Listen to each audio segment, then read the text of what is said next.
오늘 제목을 어떻게 잡을까 고민을 좀 많이 했었습니다. 근데 이제 본문 보면 11절 마지막 부분에 율법의 준행자가 아니요 재판관이로다. 다시 말하면 반대로 하란 말이잖아요. 재판관 하면 안 되고 율법의 준행자가 되라, 이런 뜻이에요. 그래서 제가 제목을 율법의 준행자 이렇게 잡았습니다. 앞단락에서 야고보 선생님은 성도들과 하나님과의 수직적 관계에 대해서 말씀하셨어요. 무슨 내용이었습니까? 하나님의 은혜를 받아라, 이런 뜻이잖아요. 은혜 받는 방법 4가지를 이제 말씀하셨는데, 하나님께 복종해라, 하나님을 가까이 해라, 또 하나님께 회개해라, 4번째는 주 앞에서 낮추라, 겸손해라, 이렇게 말씀하셨어요. 그래서 이제 하나님과 수직적 관계에서는 하나님의 은혜를 받아라. 그리고 이제 이 본문에서 갑자기 화제를 바꿉니다. 오늘 본문에서 바꾸어서 성도들 간의 수평적 관계를 어떻게 할 것인가, 이걸 말씀하고 계셔요. 뭐라고 말합니까? 비방하지 말고 판단하지 마라, 이렇게 말씀해요. 3장에 보면 이제 성도들이 말에 실수가 많다, 이런 얘기를 했었어요. 그래서 이제 야고보는 이 일에 뭔가 결론을 내리고 싶은 거예요.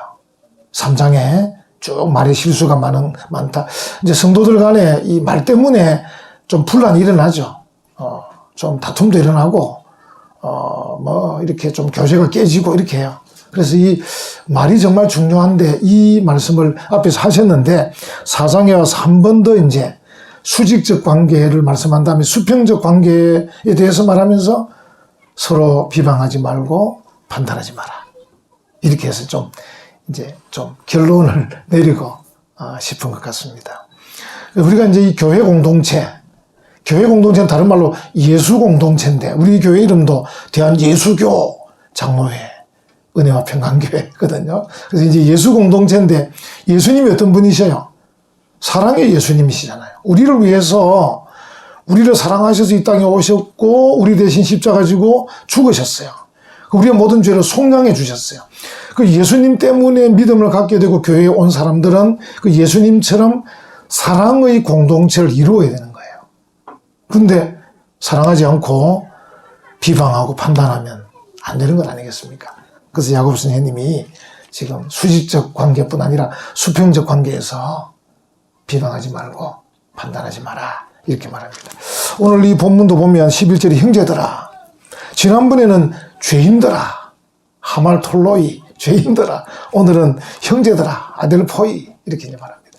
그래서 이제 요즘 우리는 조금 어색하긴 한데, 우리가 이제 여러분들 만날 때 목사님, 집사님은 아주 편하지만 저보고 형제님 이렇게 말하기는 쉽지 않은데, 그렇게 말씀하셔도 됩니다. 제가 이 교제하는 이 여기에 남산교회 목사님 은퇴하셨는데, 그분은 늘 저보고 목사로 부르지 말라는 거야. 저보고 형님이라고 부르라는 거야. 저보다 나이가 한 6, 7 많으시기 때문에. 제가 이제 형님이라고 불러드리죠. 형님. 형제라는 거죠, 형제. 그러니까 형제라는 걸 이게 느끼게 된다. 그래야 사랑할 수 있다. 근데 이제 목사님, 집사님이 그러니까 딱딱하잖아요. 딱딱하니까 사랑을 못하는 거 아니냐, 이런 말씀도 하셔요. 그래서 야고보 스님도 이 성도들에게 구원받은 죄인들아, 또 형제들아, 이렇게 이제 말하고 있는 거고. 제가 말씀드렸죠. 이 아델포이 그러면 여자들은 말 안 하는 거냐? 아닙니다. 이 아델포이란 말은 형제 자매들아, 이런 뜻입니다. 여러분들이 섭섭해하지도 마시고 같은 뜻이 포함되어 있다, 이렇게 생각을 하시면 됩니다.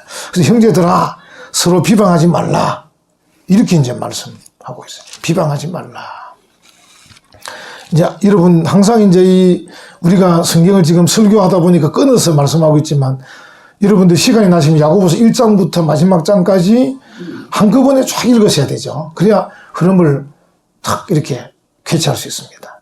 그 지금 이것도 형제들아, 비방하지 말라는 바로 그 위에 있는 주 앞에서 낮추라, 이런 말씀한 다음에 바로 형제들아, 서로 비방하지 말라, 이렇게 해서 제가 좀 연결을 생각해 보니까 겸손한 자는 비방하지 않는단다.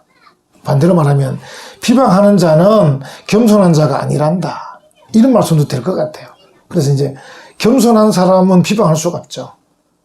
그래서 이제 비방하는 사람이 또 겸손할 리가 없습니다. 그래서 이제 압달락과 좀 연결시키면 겸손한 사람은 비방하지 않는다.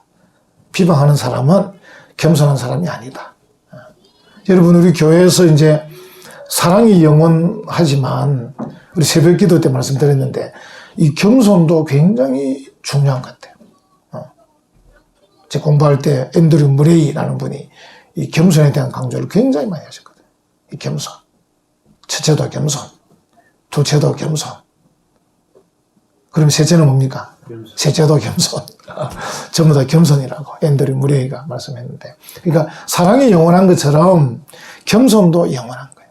끝까지 주님 앞에 갈 때까지 주님 앞에 가서도 우리가 겸손해야 된다. 그래서 놓치지 말아야 될 단어들이 몇 개 있는데 그 중에 하나가 겸손이다. 그래서 겸손하면 비방하지 않고 비방하는 사람은 겸손한 사람이 아니다. 이렇게도 말할 수 있습니다. 이 비방한다. 비방한다는 말은 거칠게 말한다, 악하게 말한다, 폄하하여 말한다. 이런 뜻이에요. 그리고 이제 이 비방하다는 이 헬라어 동사가 현재 시제의 동사거든요. 현재 시제. 그러니까 지금 비방하고 있다는 거예요. 계속. 그 당시 이제 초대교회 성도들이 공동체 안에서 습관적으로 비방하고 있다. 그러니까 형제를 비방하는 일이 현재 진행 중이라는 거죠. 굉장히 이게 이제 어떻게 보면 굉장한 책망인 거예요. 그 전에 비방했다 이게 아니고 지금도 비방하고 있다. 지금도 비방하고 있는 이 비방하지 마라. 이런 뜻이에요. 이제 비방을 하는 사람들은 우리가 앞에 이제 야고보 사도가 앞에 쭉 이제 이야기한 것들 중에 보면 여러분들이 아마 4장 1절부터 보시면 1절에 정욕, 2절에 욕심, 그죠? 쭉 나옵니다. 6절에 가면 교만. 이게 뭐냐면 욕심이든 정욕이든 교만이든 이런 것이 있는 사람들이 이제 비방한다. 이렇게도 우리가 볼 수 있습니다. 이 비방하는 단어를 7절 한번 보십시오. 7절에 보면 그런즉 너희는 하나님께 복종할지어다 마귀를 대적하라 했죠. 마귀는 여러분 들으셔서 이제 아실 거예요. 헬라어로 이제 다이모니아. 그래서 다이아몬드를 누가 준다 하면 조심해라. 이런 말씀 드렸죠. 여러분들이 이제 이 경제적인 문제 신경을 쓰시고 재테크도 잘 하시긴 하셔야 되는데 갑자기 막 엄청난 다이아몬드를 준다 하거든 그건 일단 의심하면 됩니다. 일단 의심을 해서 잘 살펴야 됩니다. 야, 이거. 그래서 다이모니아. 근데 이 마귀라는 단어가 하나 더 있습니다. 디아볼로스라는 단어 또 있어요. 그러니까 다이모니아도 있지만 디아볼로스. 디아볼로스는 비방자, 참소자 이런 뜻이에요. 우리 구약의 욥기에 보면 비방자, 참소자인 마귀가 하나님께 욥을 비방하지 않습니까? 그렇게 나와 있습니다. 그래서 이제 그럴 때는 그 마귀는 다이모니아가 아니고 디아볼로스다. 디아볼로스. 비방자다. 비방자. 그 여기 이제 11절에 형제들아 서로 비방하지 말라. 이렇게 할 때는 무슨 뜻입니까? 마귀가 하는 짓을 하지 마라. 이런 뜻입니다. 이게 엄청난 말이에요. 그러니까 이 단어 자체가 엄청난 겁니다. 그래서 이 비방하는 것은 마귀가 하는 짓인데 내가 만약에 비방하면 이 마귀를 쫓아가는 거 아니냐. 마귀는 어떻게 해야 되죠? 위에 방금 우리 7절에 마귀는 뭐라 그랬죠? 대적하라. 대적하 또 쫓아내라. 쫓아내. 마귀는 쫓아가면 안 됩니다. 예수님은 쫓아가야 되고 마귀는 쫓아내야 됩니다. 그래서 이 야고보는 마귀를 대적하라. 이렇게 이제 얘기를 하고 있는데 그래서 이제 우리 비방할 때는 생각을 이거 비방하면 안 되지. 왜? 마귀가 하는 짓인데. 마귀 이름 디아볼로스도 있던데. 디아볼로스. 비방자라던데. 참소자라던데. 그래서 내가 안 해야 되겠다.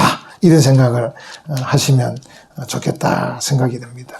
만약에 우리가 이제 좀 방심해가지고 그 성도가 이제 방심 안 하는 게 중요합니다. 왜냐면 여러분들이 들으신 말씀도 많고 읽은 말씀도 많기 때문에 조금만 긴장하면 되거든요. 조금만 긴장하면 하나님께서 기뻐하실 그런 걸음을 걸어갈 수 있는데 이제 방심을 하기 때문에 자기도 모르게 여러분들이 만약에 이 비방하는 것, 이게 만약에 마귀짓이라 그러면 하겠습니까? 안 하지 않겠습니까? 근데 그걸 생각을 못 하니까 이제 자기도 모르게 그냥 방심해가지고 막 비방을 한단 말이죠. 근데 우리가 딱 조금 더 긴장을 조금만 하면 이 비방은 마귀짓이다. 그러면 내가 비방하면 누가 기뻐하겠습니까? 마귀가 기뻐한다. 내가 비방하면 누가 근심하겠습니까? 성령께서 근심하신다. 이렇게 이제 생각을 좀 하는 거죠. 좀 긴장을 좀 하면 좋겠다. 긴장. 우리가 두렵고 떨림으로 너희 구원을 이루라고 말씀했지 않습니까? 두렵고 떨림으로. 여호와를 경외해라. 좀 긴장하는 게 중요하다. 긴장하지 않으면 자기도 모르게 그냥 자기가 그런 뜻은 전혀 없었지만 마귀가 좋아할 일을 하겠다. 이렇게 이제 볼 수도 있습니다. 11절을 다시 보면 형제들아 라는 말을 3번이나 써요. 형제들아 서로 비방하지 말라. 형제를 비방하는 자나 형제를 판단하는 형제를 3번이나 써요. 3번. 아델포이, 아델포스 막 3번이나 써요. 형제 무슨 말이겠습니까? 야 우리가 형제 자매인데 비방하면 되겠냐 이런 뜻도 될 것 같아요. 그래서 이것도 우리가 긴장을 하면 이 사람이 누구냐 좀 마음에 안 들어도 형제다. 이 사람이 누구냐 자매다. 형제 자매다. 그래서 좀 긴장을 하면 그래서 이제 내게 하나님의 은혜가 좀 떨어지고 형제 자매 사랑이 조금 떨어지면 나도 모르게 비방하고 있을 수 있습니다. 그래서 내가 지금 하나님의 은혜가 좀 떨어지는 것 같다. 내가 지금 형제 자매 사랑이 좀 떨어지는 것 같다. 이런 생각도 우리가 하면 어떻겠나 싶습니다. 그래서 이제 결국은 은혜가 떨어졌다, 사랑이 좀 떨어졌다는 것은 하나님과 거리가 좀 멀어졌다 이런 뜻이에요. 하나님과 거리가 멀어지면 이 사람과 가까워지는 게 아니고 사람들과도 멀어지는 거예요. 하나님과 멀어지면, 하나님과 은혜가 좀 떨어지면 사람들과도 사랑이 떨어져서 비방하게 되는 것이죠. 그래서 우리가 지금 야고보가 형제들아, 형제 3번이나 이렇게 말했을 때는 이 강조점을 두고 있다 생각을 하면 좋겠고, 이제 더 중요한 말씀은 여기에서 결국은 율법을 비방하고 판단한 것이다. 여기 여러분 이제 단어가 제가 비방이란 말만 지금 하고 있지만 이제 판단이란 말 하려고 하는데 11절 다시 한번 보십시오. 형제들아 서로 비방하지 말라. 형제를 비방하는 자는 형제를 판단하는 자는 곧 율법을 비방하고 율법을 판단하는 것이다. 판단이라는 헬라어 단어는 크리노라는 건데 여기는 크리네이라고 써요. 크리노는요 무서운 말이에요. 그냥 적당히 판단하는 정도가 아니고 심판한다라는 뜻까지 같이 있는 거예요. 여기 그래서 이제 야고보가 율법을 비방하고 율법을 판단한다. 우리는 율법의 준행자여야 하는데 율법의 순종자여야 하는데 내가 율법을 어떻게 꼭 만든 사람처럼 율법을 가지고 다른 사람을 심판하는 사람처럼 그렇게 크리네이 하고 있다. 위험한 것입니다. 무서운 겁니다. 그러니까 지금 야고보가 서서히 말하고 있는데 형제들아, 형제 자매니까 비방하지 마. 위에 방금 말씀했잖아. 겸손하면 비방 안 하는 거야. 이렇게 서서 들어가다 결국은 이 내용이 너희가 만약에 형제를 비방하고 판단하는 것은 바로 율법을 비방하고 판단하는 것인데 그럼 네가 판단한다고 할 때 네가 그러면 심판자냐? 이렇게 들어가는 거예요. 굉장히 이제 무서운 말이에요. 네가 그냥 형제를 판단한다고 할 때는 간단한 판단한 문제가 아니야. 이거는 심판까지 연결되는 문제야. 네가 율법을 만든 사람이냐? 그렇지 않지 않느냐? 네가 심판자냐? 그렇지 않지 않느냐? 너는 누구냐? 율법의 준행자 아니냐? 너는 율법을 지켜야 될 사람이지. 네가 마음대로 율법과 다르게 행동해서는 안 된다. 이렇게 지금 말씀을 하고 있는 것이죠. 예. 얼마나 참 중요한 말씀인가 모릅니다. 여러분 이제 앞에서 야고보가 또 한 말이 뭡니까? 그 최고의 법 기억나시는지 모르겠어요. 앞에서 나왔는데 최고의 법은 우리가 하나님을 사랑하고 이웃을 사랑하는 거예요. 이게 최고의 법이에요. 이게 율법의 최고라고요. 만약에 우리가 율법의 준행자가 아니고 율법의 심판자라면 이 중요한 최고의 법을 놓치는 거거든요. 우리는 이웃을 하나님을 사랑하고 이웃을 사랑해야 되는데 내가 만약에 크리네이 하는 자리, 판단하는 자리에 서 있다면 그럼 어떻게 되는 거냐? 그럼 네가 사랑 안 하는 거냐? 큰일 일 아니냐? 이렇게 지금 얘기를 하고 있는 것이죠. 우리가 이 최고의 법, 최고의 법을 준행하는 자로 서 있어야 되지, 최고의 법을 가지고 판단하는 자. 저 사람은 왜 사랑하네? 저 사람은 왜 저렇게 충성하네? 저 사람은 왜 저렇게 저래? 이렇게 판단만 하고 있으면 결국 그 내용은 심판한다는 뜻인데 네가 하나님이냐? 아니지 않느냐? 이렇게 이제 얘기를 하고 있는 것이죠.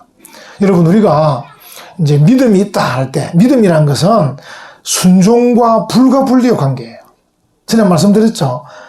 많은 박사님들이 성경에서 제일 중요한 단어가 뭐냐? 순종이다, 이렇게 말하는 분이 계셔요. 일반 보편적으로는 성경에 중요한 단어가 사랑이라고 하지만 학문을 하는 사람들이 볼 때는 성경에 제일 중요한 단어가 순종이라고 보는 거예요. 순종 안 하면 끝이잖아요. 순종. 그렇죠? 그래서 우리가 하나님 앞에 뭔가 참 순종하는 것이 이 믿음과 불가분리 관계, 그러니까 순종하는 만큼 믿음이 있는 거거든요. 믿음 있노라 하고, 우리 많이 들은 말씀이 믿음 있노라 하고 안 하면 믿음이 없는 거예요. 그래서 내가 하나님의 말씀을 순종하는 것이 내 믿음과 직결되는 이 불가분의 관계이다. 그래서 우리가 율법의 준행자로서 최고의 법, 하나님 사랑, 이웃 사랑을 실천하는 자리에 있어야 되지, 네가 판단하고 심판하고 정죄하는 자리에 있으면 안 된다. 이렇게 말씀을 하고 있는 것이죠. 여러분, 하나님만이 입법자이고 재판관이잖아요. 하나님이 법을 만드셨고 그 법을 가지고 재판하는 분이셔요. 하나님이 율법의 근원이셔요. 근원이셔요. 율법의 근원이셔요. 그러니까 하나님이 최종 판단할 권위를 갖고 계신 거죠. 만약에 우리가 이제 이 판단을 자꾸 하게 되면 하나님의 권위에 도전하게 되는 것이 됩니다.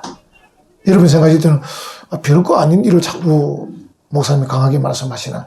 그렇지 않습니다. 제가 말씀드렸잖아요. 우리가 방심하면 그렇게 되는 거예요. 방심하면. 긴장을 해야 돼. 자칫하면 내가 하나님의 권위에 도전하는 것이 되겠다. 이렇게 되는 겁니다. 방심하면. 그러니까 우리가 긴장을 딱 해서 이대로 가다가는 내가 하나님의 자리를 이렇게 꿰차게 되고 하나님의 권위에 도전하게 되고 내가 하나님처럼 하게 되겠구나. 이렇게 생각하셔야 돼요. 그 야고보 지금 강하게 말하고 있는 것이죠. 그래서 하나님이 사람을 예를 들어서 구원하기도 하고 하나님이 사람을 벌 주시기도 하고 하나님이 우리를 향해서 유죄다 무죄다 말할 수 있으신 거죠. 우리 이제 사람들 간에 이런저런 얘기가 오갈 때 이제 생각합니다. 우리는 내용을 다 모르잖아요. 요즘 보니까 이제 이 프로 뭐 배구 선수, 지금 이제 프로 축구 선수까지 해가지고 학교 다닐 때 뭐 폭력 행사했다는데 우리가 사건의 내용을 다 알 수는 없어요. 그래서 우리가 신문에 나오고 뭐 인터넷에 좀 모르는 데서 금방 판단하면 안 됩니다. 저 사람도 막 잘생기고 키도 크고 운동도 잘하지만 원래 나쁜 놈이었구나. 일일이 판단하시면 안 됩니다. 이제 시간이 좀 많이 가야 돼요. 왜냐면 하나님은 다 알고 계시겠지만 우리는 이 아는 게 좀 한정적이잖아요. 말하는 것만 듣고 판단해야 되니까 알 수가 없잖아요. 어떤 사람은 악의적으로 지금 말할 수도 있고 어떤 사람은 정말 억울해서 말할 수도 있고 하기 때문에 이제 기다려봐야 되는 거죠. 그러니까 늘 이 생각하면 됩니다. 사건의 내용은 하나님이 다 알고 계신다. 사건의 내용. 우리가 다 아는 것처럼 하면 안 됩니다. 그러니까 판사 같은 한국에 정말 공부를 제일 잘하는 사람들 사법고시 합격해서 어려운 관문을 통과해서 판사 검사된 그 판사 그분들도 재판할 때 실수할 때가 많은 거예요. 왜냐하면 사건의 내용을 다 알지 못하니까 막 기록들을 이렇게 쌓아놓고 막 밤을 새서 읽어보고 이렇게 해도 그러니까 재판을 해도 앉아있는 사람들이 막 이 성복이 안 되고 억울하고 그래가지고 법정을 나서면서 욕을 하고 막 이렇게 한다고요. 그만큼 사람은 아무리 공부를 잘해도 아무리 어려운 고시를 통과해도 사건의 내용을 다 알기가 어렵습니다. 거기다가 여러분 요새 요 근래 오래된 사건에 대해서 재심을 청구해가지고 무죄를 자꾸 받아내잖아요. 그 박준영 변호사라고 그분이 인권 변호사로서 뭐 수고하고 계신데 그 억울하게 살인범으로 몰려서 20년을 감옥에서 살고 나온 사람이 다시 이제 재심 청구해서 무죄를 받고 지금 이런 일들을 보면 그럼 그 당시에 그럼 그 판사는 그럼 공부는 못하는 사람인가? 사법고시를 그냥 뭐 컨닝해서 합격했는가? 그럼 그건 어떻겠습니까? 아마 그 당시에 판검사는 내용은 좀 알고 있었을 건데 이 뭔가 권력의 어떤 그런 힘에 의해서 막 했든지 또는 아니면 그 가난하고 볼품없는 장애를 가진 사람을 아주 우습게 봤든지 하여튼 뭔가 그 사건의 내용을 그가 안다고 하지만 뭔가는 몰랐다는 거죠. 전체 내용을 알고도 사람을 무시했든지 아니면 전체 내용을 몰랐든지 아니면 경찰이 조서를 꾸밀 때 가짜로 꾸몄든지 하여튼 뭔가는 허점이 다시 말하면 우리가 말하는 퍼펙트하게 전체를 다 몰랐기 때문에 그렇게 안 했겠습니까?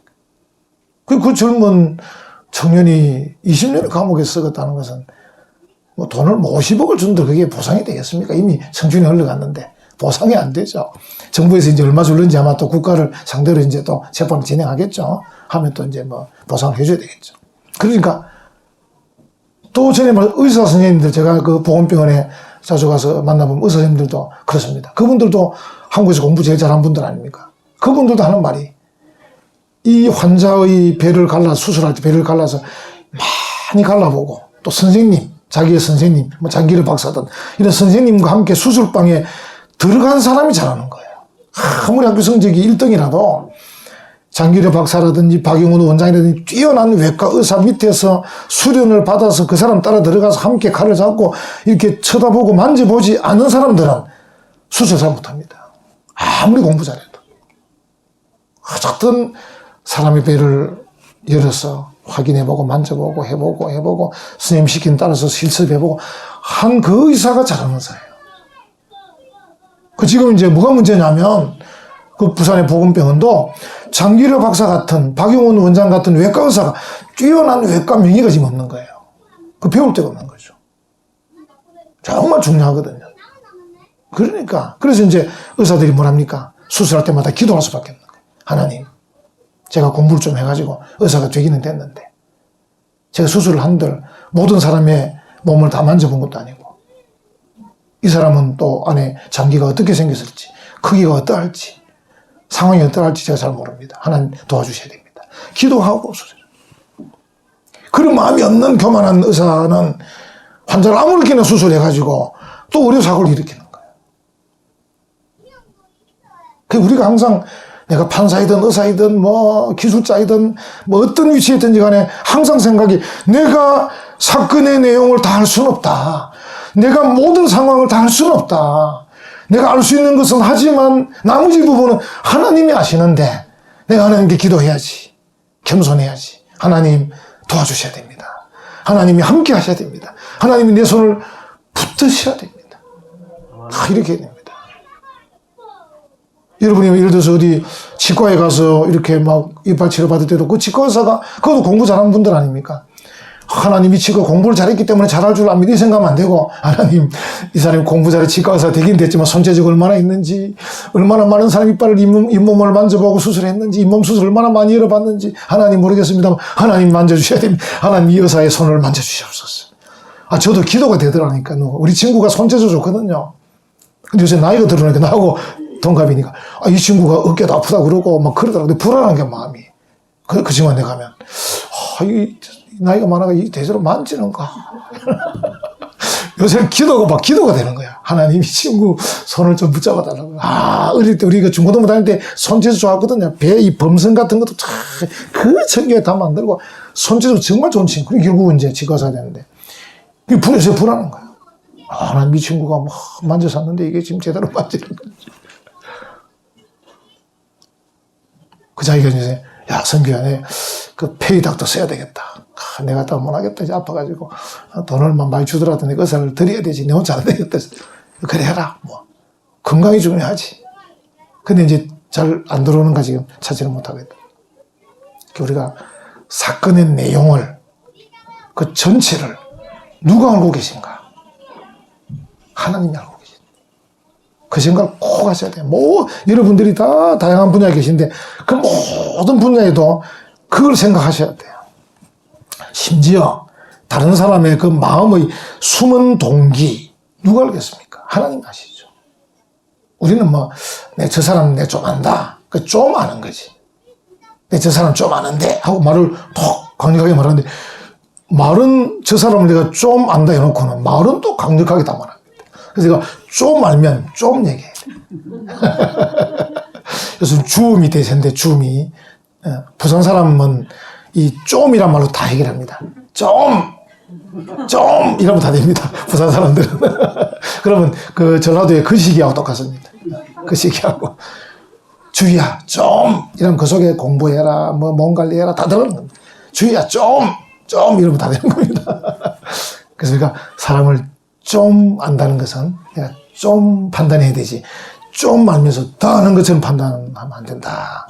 그래서 이제 어떤 사람이 내게는 참 매력적입니다. 하나님께는 아닐 수 있습니다. 어떤 사람이 내게는 보면 쓸데없는 사람처럼 보입니다. 하나님께는 귀할 수도 있습니다. 그러니까 좀 안다고만 생각하시면 됩니다. 내가 좀 알지 다 알지는 못한다. 예수님께서 뭐라 말씀했냐면, 몸을 능히 죽일 수 있는 사람을 두려워 말고 몸과 영혼을 능히 지옥에 멸할 수 있는 하나님을 두려워하라. 이렇게 말씀합니다. 그래서 이 관건이 뭐냐면, 다른 사람에 대한 신중함과 하나님에 대한 경외함이 정말 중요합니다. 그래서 구약에서 계속 강조하는 게 여호와를 경외해라. 그게 지식의 근본이다. 그 시작이다 그 말입니다. 근본이란 말은 시작이다. 우리가 할 일은 겸손히 율법을 준행하는 것이죠. 준행하면서 하나님의 임재 속으로 들어가는 겁니다. 내가 율법을 준행해야 하나님 안으로 들어가지는 겁니다. 내가 만약에 크리네이 하고 있으면 하나님과 멀어지는 것입니다. 그래서 내가 율법을 준행할 때 하나님 속으로, 하나님의 임재 가운데 들어가게 되고, 그 자리가 은혜의 자리고 복의 자리예요. 하나님께서 누구에게 복을 주시겠어요? 율법을 준행하는 자에게 복을 주시지 않겠습니까? 그 자리가 은혜의 자리고 복의 자리입니다. 여러분, 이제 우리 입에서 비방이 쏟아져 나오려고 할 수 아니겠습니까? 다른 사람 볼 때 조금 아는 것 가지고도 그때 어떻게 됩니까? 일단 참아야 됩니다. 우리 이제 적용해 보는 겁니다. 일단 일단은 침묵하자. 일단은 말부터 먼저 하면 안 되니까 일단 침묵하자. 그 다음에 내 속에 격정이 막 일어날 거 아닙니까? 저걸 그냥 둬서는 안 되는데 막 격정이 일어납니다. 이 격정이 지나갈 때까지 기다려야 됩니다. 그리고 기도해야 됩니다. 하나님, 어쩌면 좋겠습니까? 열불이 나는데 어쩌면 좋겠습니까? 열불 나는 사람은 열불 사러 가야 되고, 속에 천불 나면 천불 사러 가야 되고. 열불사는 없는 것 들어가죠. 천불사는 도시마다 있더라고요. 천안가도 있고, 창원에 천불사가 없는 데 없어요. 속에 천불 나는 사람들은 천불사. 그래서 이 격정이 지나고, 그리고 기도, 하나님, 내가 열불이 나는데 기도합니다. 그 다음에 우리가 요즘 새벽에 교회 오시든지 못 오시면 집에서라도 아침마다 내게 주시는 말씀을 새롭게 깨달을 수 있어야 됩니다.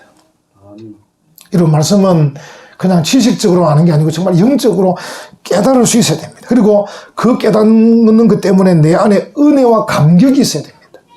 그 성도가 은혜와 감격이 없으면 안 됩니다. 은혜와 감격이 있어야 돼. 그리고 내 입술로 하나님을 찬양할 수 있어야 돼. 찬양하라 내 영혼아. 찬양하라 내. 정말 우리가 감격적으로 기쁘게 찬송하든지 눈물로 찬송하든지 정말 찬송해야 됩니다. 거기다가요, 한 걸음 더 나가서 열불 천불 나는 사람만 쳐다보지 말고 내가 도와줘야 될 빈핍한 자들을 도와주면 역으로 은혜가 넘칩니다. 여러분 의도적으로 한번 해보세요. 막 속에 천불 나는 사람이 있는데 방향을 딱 틀어가지고 저 사람 도와줘야 되겠네. 도와주면서 하나님 앞에 은혜 주셔요. 하나님, 저도 이렇게 저 사람에게 나눠주는데 제게 은혜 주셔요. 은혜가 뭐라 그랬죠? 만병통치약. 그래서 야고보는 앞에 은혜 받으라고 말한 다음에 사람들끼리는 비방하지 마라. 그렇게 말합니다. 그러면서 뭐라 그럽니까? 이게 이제 야고보의 수사학적 기법인데, 야고보는 우리에게 딱 지금 말을 정확히 하지 않고 있죠. 비방하지 말고 판단하지 말란 말만 하고 있지만 내용은 뭡니까? 너희가 율법의 준행자지 입법자도 판단자도 아니지 않느냐. 무슨 말입니까? 결국은 우리에게 뭐냐면 너는 이웃을 비방하고 판단하는 대신에 율법의 준행자로서 이웃을 사랑해라. 이렇게 말하는 거예요. 그러니까 우리가 이웃을 사랑하라는 말을 직접적으로 말할 수도 있고 방금 야고보처럼 수사학적 기법으로 말할 수 있어요. 네가 율법의 준행자잖아. 이 말은 뭡니까? 사랑해. 제가 말한 대로 침묵하다가 격정이 막 지나가다가 막 은혜 받다가 해가지고 결국 마지막 기도하고 마지막에는 사랑해야죠. 그래서 바로 사랑이 안 되더라도 막 이런 과정 다 겪어서 최종 목표는 율법의 준행자이기 때문에 내가 율법을 준행한단 말은 순종하고 사랑한단 말인데 어떻게 사랑할 것인가? 이제 기도 고민해야 되죠. 그래서 빨리 사랑이 안 되면 좀 시간을 보내면 됩니다. 조급해하지 말고. 그래서 내가 은혜 더 받았어. 감동을 더 받아가지고 또 다른 사람 또 어려운 사람 도와줘 보다가 그래가지고 열불천불하는 이 사람을 내가 사랑을 어떻게 할 것이냐 하는 것이죠. 처음에 말씀드렸죠. 우리는 예수 공동체인데 사랑 없으면 아무것도 아닙니다. 좀 어렵더라도 우리가 어쨌든 시간이 가더라도 결국 마지막은 율법의 준행자로 사랑하는 우리 모두가 되기를 간절히 축원합니다. 아멘.